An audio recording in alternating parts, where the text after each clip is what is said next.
Сәлем оқырмандар, бүгін сіздермен барлық тағамға пайдалануға келетін қамырдың рецептісімен бөлісемін. Ол үшін керекті ұнымыздың үстіне бір тал жұмыртқаны салып, салқын тұз қосылған сумен бірге араластырамыз. Қамыр қатты болу үшін суды шетінен қосып отырып, дәл осылай қаттылап қамыр илейміз. Суымызды шетінен қосамыз, көп болып кетсе, қамырымыз жұмсақ болып кетіп, тамақта езіліп кетуі мүмкін.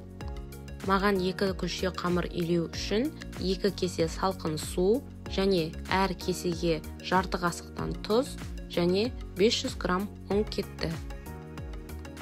Ұнымыздың барлығы бірігіп, осындай күлше болғанша барлығын жақсылап араластырамыз. Дәл осылай салмақ салып, қатты-қатты илейміз.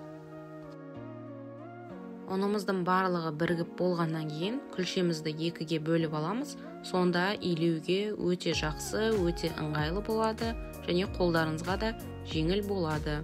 Ыдысымыз тазарып болғаннан кейін күлшемізді үстелдің үстіне жақсылап юын қандырып, басын біріктіріп, осылай илеп аламыз.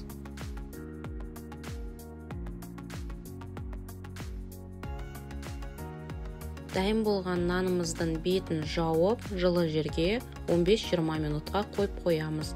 Жел соқпайтын целлофанның ішінде, не болмаса осындай төңкерілген ыдыстың астында болғаны дұрыс.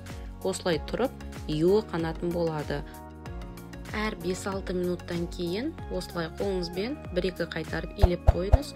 Сонда наныңыздың ішінде ешқандай түйіршік қалмай, юы жақсы қанып, жайғанда да әдемі бір тегіс қағаздай болып жайылатын болады. Біздің қамырымыз 20 минут тұрып, әбден юы қанды.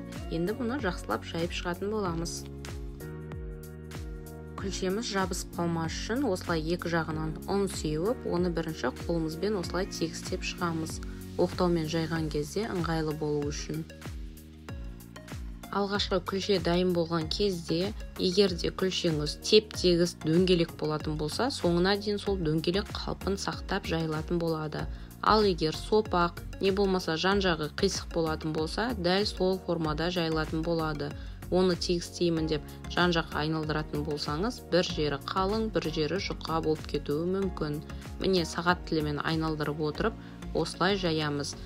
Қамырды жайған кезде үстінен ешқандай да салмақ салмаймыз. Оқтауға оралған күйінде осылай сағат тілімен айналдырып отырып, жайып шығамыз. Жабысады деген кездерде сәл-сәл ұн сеуіп, осылай жаямыз. Ұны көп болып кетсе, мантыға жарамай қалуы мүмкін. Себебі қамырыңыз қатты кеуіп кетіп, бір-біріне жабыспай қалады. Міне біздің қамырымыз дайын.